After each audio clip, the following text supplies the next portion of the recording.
Before one van name became a household word across Britain, there was another one. It came first. It ruled the roads for 13 straight years. And it had a short, stubby nose that an entire generation of drivers still remembers, whether they liked it or not. This is the story of the Bedford CA, a van built by a British company owned by an American giant. A van that basically invented what a light commercial vehicle was supposed to look like in post-war Britain. And a van that got completely blindsided by a rival nobody saw coming in a single autumn that changed everything. Stick with me, because by the end of this, you'll understand exactly why certain brands vanish, even after doing almost everything right for over a decade. Let's go back to 1952. Bedford Vehicles had been founded back in April of 1931 as the commercial vehicle arm of Vauxhall Motors, and Vauxhall itself belonged to an even bigger name, the American giant General Motors. Behind one of Britain's most recognizable working vehicles sat American boardroom money. The same pattern you'll find behind more than a few beloved British badges of that era. Bedford needed something to sit in the gap between small delivery cars and its bigger, heavier lorries. A proper light commercial vehicle, built specifically for tradesmen, delivery firms, and small businesses who needed a van that could actually earn its keep every single day. And in 1952, that gap got filled with the launch of the CA. Bedford was, by this point, already a serious international player, a leading commercial vehicle exporter with substantial sales across the world, and by some accounts, one of General Motors' most profitable ventures anywhere in Europe. Nobody watching it roll off the line in Luton that year could have predicted just how thoroughly this humble little van was about to take over British roads. It didn't stay a purely British story either. Bedford shipped the CA across the Atlantic too, where Canadian buyers could pick one up badged as the Envoy CA, part of a separate export lineup built for that market. Pay attention to this, because it's the detail that made the CA instantly recognizable, even to people who don't know a single thing about vans. The CA used what's called a semi-forward control layout. In plain terms, the engine sat right beside the driver, tucked under a short bonnet, rather than fully underneath or fully out in front. That's what gave it the distinctive short, pug-nosed snout that people either loved or found a bit odd looking. Now, here's the trade-off almost nobody talks about. Put the engine directly in front of the cab, full forward control, and you either eat into the load space behind the driver, or you cram the driver's legs on top of a hot lump of iron. Bedford's engineers found a workable middle ground. It cost a little bit of cab space up front, but it kept the load area honest and the driver's legs where they belonged. Underneath, the CA came in short and long wheelbase versions, and buyers could choose between a 10 to 1200 weight payload rating or a heavier 1500 weight version, depending on what the job actually demanded. Most were sold as straightforward panel vans, with sliding side doors, practical and simple. But Bedford also offered it as a bare chassis with just a cowl up front, an open invitation for coach builders to bolt on whatever specialist body a customer needed. That single decision, offering the CA as a blank canvas, turned out to be one of the smartest moves Bedford ever made. And we'll come back to exactly why in a moment, because it's a bigger part of this story than you'd think. A quick mechanical detail for the enthusiasts watching. Early CAs ran a 1508 cubic centimeter, 4-cylinder engine, fed by a Zenith carburetor, running on a notably low compression ratio to keep it happy on the lower grade petrol that was still common in the 1950s. Simple, rugged, easy to fix at the side of the road. Exactly what a hard-working van needed to be. And here's a small piece of trivia that even long-time Bedford owners often don't know. That griffin badge on the front of every CA traces all the way back to a medieval nobleman named Fawkes de Brute, who was granted the manor of Luton by King John himself. Centuries before anyone had ever imagined a motor vehicle, Vauxhall picked up that same heraldic griffin when the company moved to Luton, and Bedford's version simply dropped the flag from the design. A genuinely old piece of English history, riding around on the front of a 1950s delivery van. Bedford didn't just launch the CA, and leave it alone for 17 years. It kept working on it, quietly, in the background, the whole time.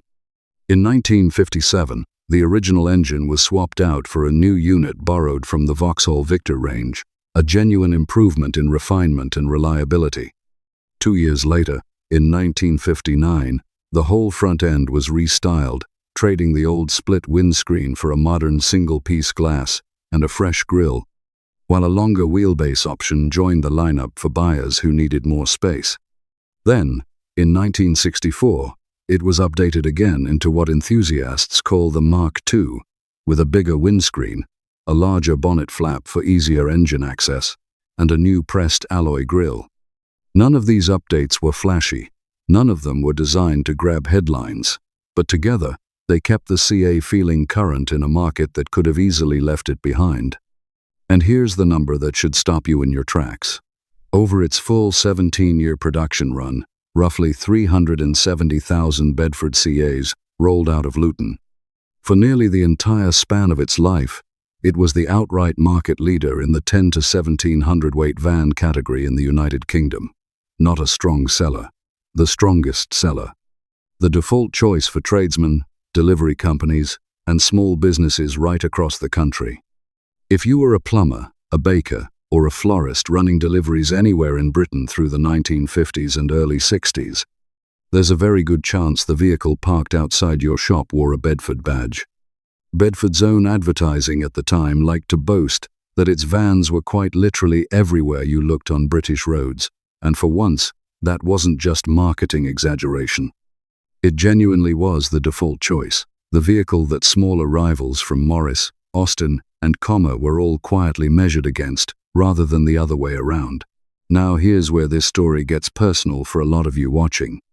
Remember that bare chassis and cowl option we mentioned a moment ago? British coach builders absolutely ran with it. Companies up and down the country took that raw CA platform and turned it into almost anything you can imagine. Smith's delivery vehicles up in Gateshead specialized in turning them into mobile shops and, memorably, ice cream vans touring housing estates on a summer afternoon. A firm called Osborne, down in Saffron Walden, built milk floats on the same underpinnings. Herbert Lomas in Manchester turned them into ambulances.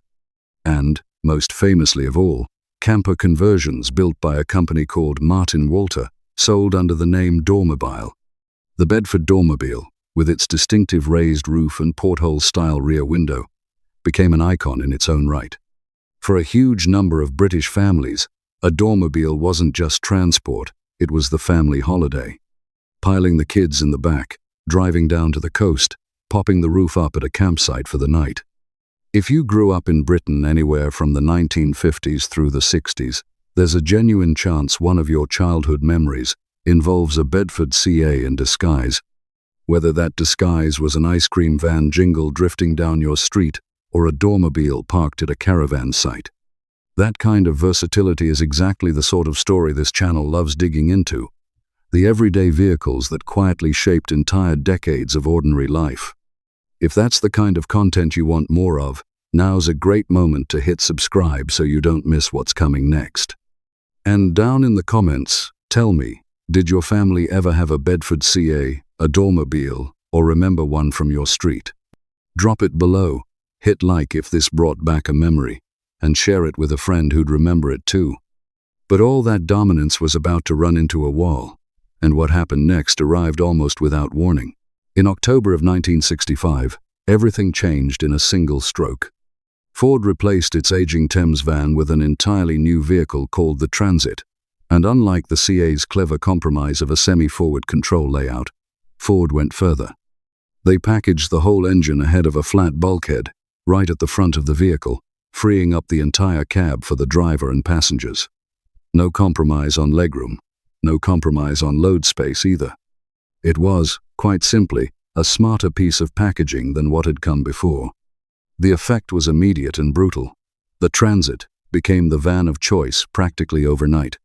6 different body styles, ranging from 1200 weight all the way up to 3500 weight, and 44 different factory configurations gave buyers exactly what they wanted, all at once.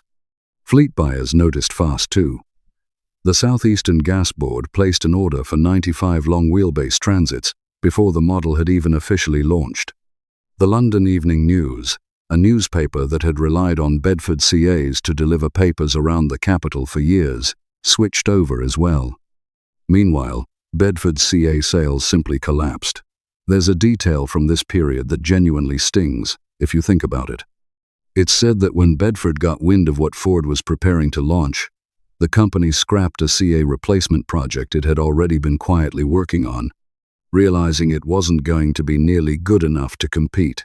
A business as large and as well-resourced as General Motors, caught flat-footed by a determined rival.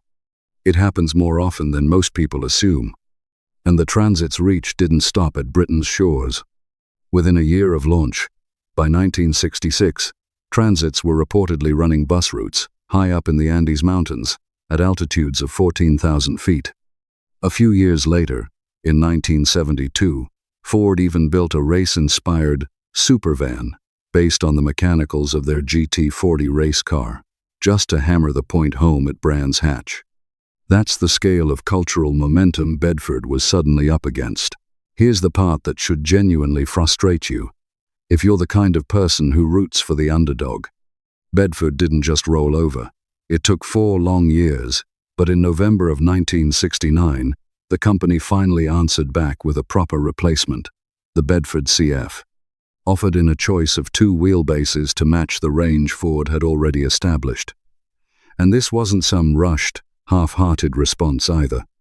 In several genuine respects, the CF was actually the better engineered vehicle. It offered independent front suspension, a refinement the Transit wouldn't get for another 17 years.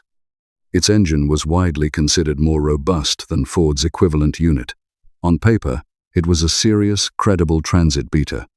But here's the uncomfortable truth about markets and about human loyalty. By the time the CF arrived, Ford had already spent 4 full years building fleet relationships, dealer networks, and brand habits that don't just reset because a competitor finally catches up on paper. By the start of 1968 alone, roughly 1 in every 3 medium-sized vans sold in Britain was already a Transit. The CF slipped into a strong second place in the sales charts, and it held that position respectably for years, helped along by a 2.5-litre Perkins diesel option that appealed to buyers watching their running costs closely. But respectable second place isn't the same as reclaiming the crown. That single afternoon in October of 1965, the moment Ford chose to package an engine differently than everyone before it, had permanently reshuffled the entire hierarchy of British van ownership. And Bedford never fully got that lost ground back. Now here's where this story turns from disappointing into something much heavier. Losing the sales crown to the Transit wasn't the end of Bedford's troubles. It was just the beginning of a much longer, slower decline. Through the 1970s and into the 1980s, Bedford's truck range, still largely built on foundations laid down back in 1960, started looking increasingly outdated next to newer, more advanced competition. Costs kept rising. Sales, outside of steady military contracts, kept slipping. By 1986, General Motors had seen enough. The company announced it was pulling out of commercial vehicle manufacturing in Britain almost entirely. Bedford's heavy truck operations were sold off and relaunched under a new name, AWD Trucks, while the lighter commercial vehicle side of the business was restructured into a separate company called IBC Vehicles. The historic Dunstable factory, a site that had built Bedford trucks for decades, was sold to new owners in 1987. And then, quietly, around 1990, General Motors retired the Bedford name completely. No grand farewell. No final commemorative model rolling off the line to applause. A brand that Vauxhall had operated since the early 1930s, a brand that had once been described as one of GM's most profitable European ventures, a brand that had put a stubby-nosed little van in front of tradesmen and families all across Britain for a generation, simply stopped existing. Even AWD Trucks, the heavy truck offshoot that inherited part of Bedford's legacy, didn't last much longer. Squeezed by cheaper overseas competition and a collapsing UK truck market, the company went into receivership by 1992, and its remains were picked up by a dealer group called Marshall of Cambridge, who kept a small slice of the old military truck business alive for a few more years under yet another name. Whatever remained of the old Bedford name faded out entirely within just a few more years after that. Think about that arc for a second. A company that once put nearly 400,000 vans on British roads, that defined an entire category of working vehicle, brought down not by one bad product, but by one missed moment, followed by decades of never quite closing the gap again. And here's one final, quietly heartbreaking detail. The very Luton plant where those original Bedford CAs were built, the factory floor this whole story started on back in 1952, kept building vans under the Vauxhall name for decades afterward. It finally closed its doors for good in March of this year, 2025, bringing well over 70 years of van manufacturing on that same site to a permanent end. So here's what I want you to sit with before we wrap this up. Being first, and even being genuinely good at what you do, doesn't guarantee you stay on top forever. The Bedford CA earned its dominance the honest way. Smart engineering for its era, constant small improvements, and a business model flexible enough to become an ice cream van, a milk float, an ambulance, and a beloved family camper, all from the same humble platform. And it still lost its crown, in a single autumn, to a rival that simply packaged an engine a little bit smarter. That's how fragile even a genuine market leader's position can turn out to be, no matter how many years it's held onto it. If your family ever owned a Bedford CA, or a Dormobile, or if you remember one rattling down your street in some other disguise, you were looking at a genuine piece of British industrial history. Even if nobody around you realized it at the time, nobody stops to admire clever engine packaging while they're queuing up for a 99 with a flake on a summer afternoon.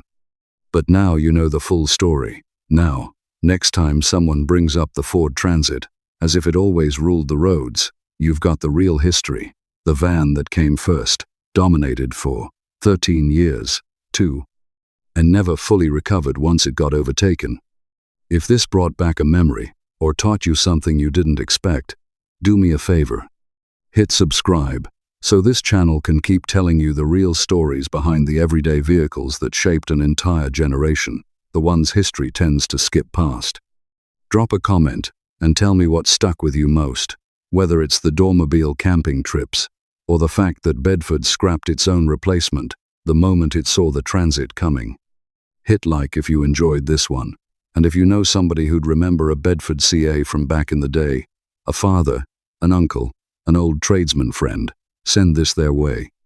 There are more stories like this one coming, the vehicles that built ordinary life and never got the credit for it. I'll see you in the next one.